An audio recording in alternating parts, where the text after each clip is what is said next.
కేంద్ర మంత్రి బండి సంజయ్ కొడుకు బండి సాయి భగీరథ్ పోలీస్ స్టేషన్కు పోలేదు, విచారణకు హాజరు కాలేదు, డుమా కొట్టిండు.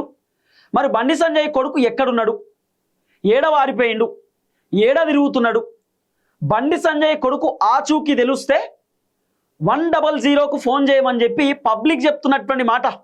మెట్రోలో ప్రచారం చేస్తున్నారు, గోడలపైన స్టిక్కర్లు పెట్టి మరీ ప్రచారం చేస్తున్నారు. బండి సంజయ్ కొడుకు ఒక మైనర్ అమ్మాయిని ఇబ్బంది పెట్టి పరారీలో ఉన్నాడు, ఆయన మీకు కనబడితే ఇమీడియట్లీ పోలీసులకు ఫోన్ చేసి అప్పగించండి అని చెప్పి నెటిజన్లు సోషల్ మీడియాలో పోస్టులు కూడా పెడుతున్నారు. మరి బండి సంజయ్ కొడుకు ఎక్కడున్నాడు? ఈరోజు మధ్యాహ్నం 2 గంటల లోపు పేట్ బషీర్బాగ్ పోలీస్ స్టేషన్కు బండి సంజయ్ కొడుకు హాజరు కావాలి, విచారణకు ఖచ్చితంగా రావాల్సిందే, ఇన్వెస్టిగేషన్కి సహకరించాల్సిందే. ఒకవేళ విచారణకు రాకపోతే మేము లీగల్గా యాక్షన్ తీసుకుంటాం. బండి సంజయ్ కొడుకు ఖచ్చితంగా మధ్యాహ్నం 2 గంటల లోపు పోలీస్ స్టేషన్లో ఉండాల్సిందే అని చెప్పి పేట్ బషీర్బాగ్ పోలీసులు నోటీసులు ఇచ్చారు. బండి సంజయ్ ఇంటికి పోయిర్రు. బండి సంజయ్ ఇంట్లో బండి సంజయ్ కొడుకు లేకపోతే భగీరథ్ వాళ్ళ మేనమామకు నోటీసులు ఇచ్చారు. వాళ్ళ మేనమామకు నోటీసులు ఇచ్చి రేపు మీ అల్లుడిని పోలీస్ స్టేషన్కి తీసుకురండి, సిట్టు విచారణ ఉన్నది, ఒక మైనర్ అమ్మాయిని ఇబ్బంది పెట్టిండి అనేటటువంటి కేసు, పోక్సో కేసు మీ అల్లుడి పైన నమోదైంది, రేపు తీసుకొని పోలీస్ స్టేషన్కి రండి అని చెప్పి పోలీసులు భగీరథ్ వాళ్ళ మేనమామకు చెప్పిండు. వాళ్ళ మామ కూడా నోటీసులు తీసుకున్నాడట. ఆ తర్వాత పోలీసులు వెయిట్ చేసిరు, భగీరథ్ వస్తాడా రాడా, ఏం జరుగుతుంది ఏం కథ అని చెప్పి పోలీసులు కూడా వెయిట్ చేస్తే బండి సంజయ్ కొడుకు మరి విచారణకు హాజరు కాలేదు. ఎందుకు విచారణకు హాజరు కాలేదు అనేది ఒక పెద్ద క్వశ్చన్ మార్క్ లెక్క కనబడుతున్నది. రేపు హైకోర్టులో విచారణ ఉన్నది. బండి సంజయ్ కొడుకు భగీరథ్ ఏం చేసిండు, నాకు మధ్యంతర బెయిల్ కావాలి, యాంటిసిపేటరీ బెయిల్ కావాలి, క్వాష్ పిటిషన్ కూడా వేసిండు, ఈ కేసును కొట్టేయండి, ఫాల్స్ కేసు ఇది అని చెప్పి క్వాష్ పిటిషన్ కూడా వేసిండట. రేపు హైకోర్టులో విచారణ ఉన్నది. సో రేపు విచారణ ఉన్నటువంటి నేపథ్యంలో ఈరోజు బండి సంజయ్ కొడుకుని పోలీసులు విచారణకు పిలిచినారు పోలీస్ స్టేషన్కి. రేపు హైకోర్టులో విచారణ. ఈరోజు పేట్ బషీర్బాగ్ పోలీస్ స్టేషన్లో బండి సంజయ్ కొడుకుని సిట్ అధికారులు విచారణ చేయాలి.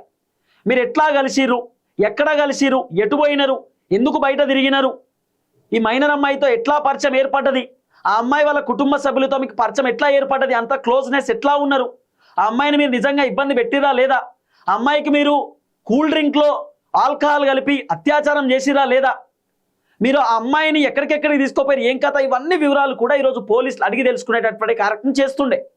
కానీ బండి సంజయ్ కొడుకు ఎందుకు పోలీస్ స్టేషన్కి అటెండ్ కాలేదు అనేది ఒక పెద్ద క్వశ్చన్ మార్క్ లెక్క కనబడుతున్నది.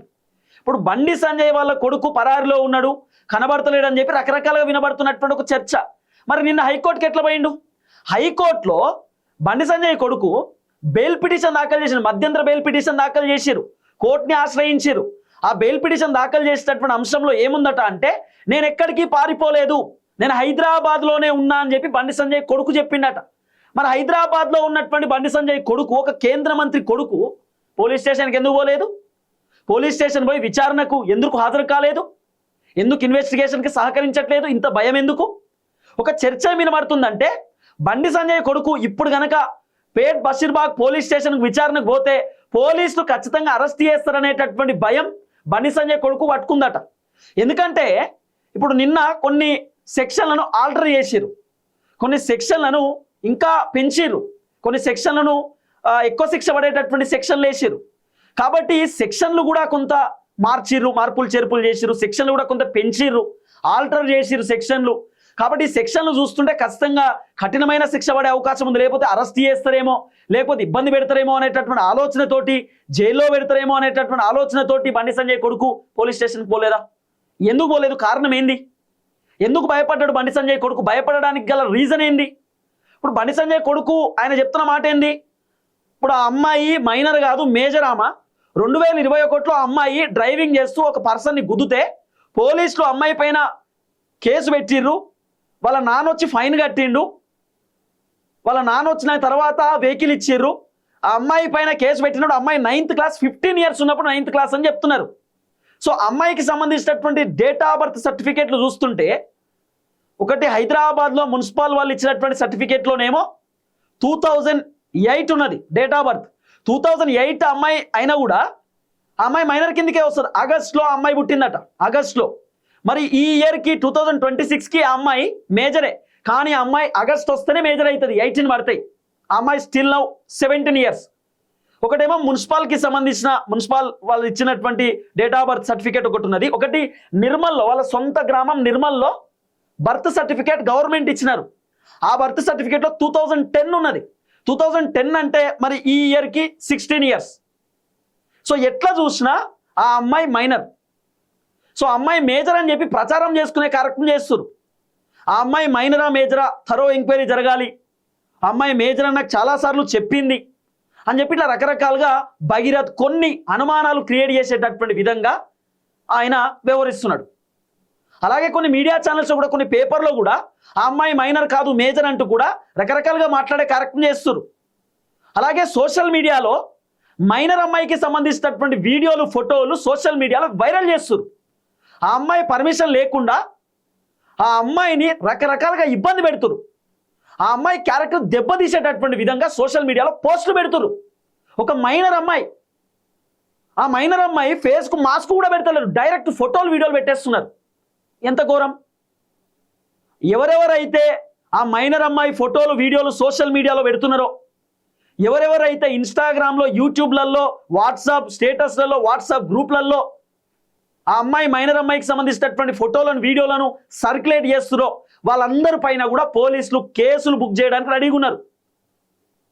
ఒకవేళ పోక్సో కేసులో గనక ఇరుక్కోపోతే బయటికి రావడం చాలా కష్టమట.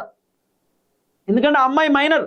ఎక్కడ కూడా పబ్లిక్ డొమైన్లో ఆ అమ్మాయి సంబంధించిన ఎఫ్ఐఆర్ కాపీలో కూడా అమ్మాయి పేరు ఉండదు, అమ్మాయి డీటెయిల్స్ ఉండవు. రీజన్ ఏంటి? ఆ అమ్మాయి మైనర్ కాబట్టి. అమ్మాయి పేరు ఉండదు, అమ్మాయి డీటెయిల్స్ కూడా ఉండవు, ఎందుకంటే minor. Child protection act minor అమ్మాయి భద్రతను కాపాడడానికి, మైనర్ అమ్మాయికి సంబంధించినటువంటి భద్రత కోసం ఎక్కడ కూడా ఆమె డేటాను బయట పెట్టారు. కానీ సోషల్ మీడియాలో విపరీతంగా వైరల్ చేసే కార్యక్రమం చేస్తారు. ఎవరెవరైతే అట్లా వైరల్ చేస్తారో అందరి పైన కేసులు నమోదవుతా ఉన్నాయి. అందరూ జైలు పోయేటటువంటి అవకాశాలు ఉంటాయి. ఇప్పుడు ఇంకో వర్షన్ ఏంది చెప్పనా? ఆ ఫామ్ హౌస్కి బండి సంజయ్ కొడుకు 31 డిసెంబర్ అమ్మాయిని తీసుకుపోయింది కదా, అప్పుడు ఆ ఫామ్ హౌస్లో 3 అమ్మాయిలట. ఇప్పుడు కేసు పెట్టినటువంటి అమ్మాయితో పాటు ఇంకిద్దరు అమ్మాయిలు ఉన్నారట, 5 అబ్బాయిలు ఉన్నారట మొత్తం. మరి ఏం చేసినట్టు? ఆ అమ్మాయికి కూల్ డ్రింక్ తాగుతుంటే అమ్మాయికి ఆల్కహాల్ కలిపి అత్యాచారం చేసినది ఇప్పుడు వినబడుతున్న వ్యవహారం కదా. అలాగే 2 అమ్మాయిలు ఉన్నారు, వాళ్ళు మైనర్లే అంటారు. మళ్ళీ వినబడుతున్న చర్చ అంటే రకరకాల యూట్యూబ్ ఛానల్లో, రకరకాల సోషల్ మీడియాలో వినబడుతున్న వ్యవహారం. అమ్మాయిలు కూడా మైనర్లే అంటారు, ఒక అమ్మాయి ఎవరో మేజర్ అట, 2 మైనర్లే అంటారు. ఇట్లా రకరకాలుగా వినబడుతున్న వ్యవహారం.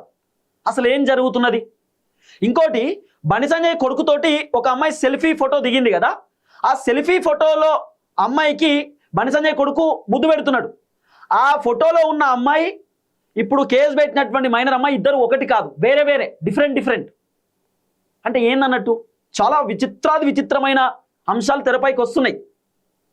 సో కాబట్టి బండి సంజయ్ కొడుకు ఎందుకు పోలీస్ స్టేషన్కు పోలేదు, ఎందుకు విచారణకు హాజరు కాలేదు, కారణం ఏంది అనేది ఇప్పుడు ఒక పెద్ద $1 మిలియన్ క్వశ్చన్ మార్క్ లెక్క కనబడుతున్నది. ఎందుకు పోలేకపోయిండు, పోకపోవడానికి గల కారణం ఏంది?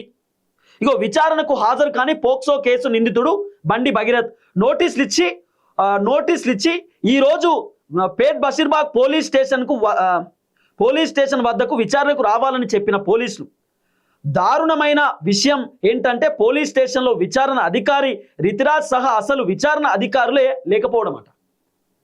పోలీస్ స్టేషన్లో విచారణ చేసే అధికారులు కూడా లేరట. ఏందన్నట్టు? ఏం జరుగుతున్నది అంటే రేపు హైకోర్టులో విచారణ ఉన్నది కాబట్టి ఈరోజు విచారణ క్యాన్సిల్ చేసిరా? మరి చెప్పాలి కదా, విచారణ మేము చేస్తలేము, రేపు హైకోర్టులో విచారణ ఉన్నది, హైకోర్టులో విచారణ అయిపోయిన తర్వాత మేము విచారణ చేస్తామనేటటువంటి విషయాన్ని అయినా అట్లీస్ట్ మీడియాకి చెప్పాలి కదా. మరి ఏందన్నట్టు?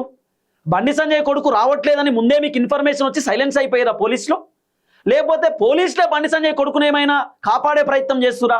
లేకపోతే తెలంగాణ రాష్ట్ర ముఖ్యమంత్రి రేవంత్ రెడ్డి దగ్గరనే హోంశాఖ ఉంది కాబట్టి రేవంత్ రెడ్డి బండి సంజయ్ దోస్త్ కాబట్టి బండి సంజయ్ కొడుకుని కాపాడే ప్రయత్నం ఏమైనా చేస్తుండా? ఏం జరుగుతున్నది? ఎందుకు రాలేదు పోలీస్ స్టేషన్కి? సిట్ అధికారులు పోలీస్ స్టేషన్ ఇన్వెస్టిగేషన్ చేసే రితిరాజ్ మేడం కూడా పోలీస్ స్టేషన్కి రాలేదట. బండి సంజయ్ కొడుకు పోలీస్ స్టేషన్కి పోలేదు, విచారణకు హాజరు కాలేదు. ఏం జరుగుతున్నది?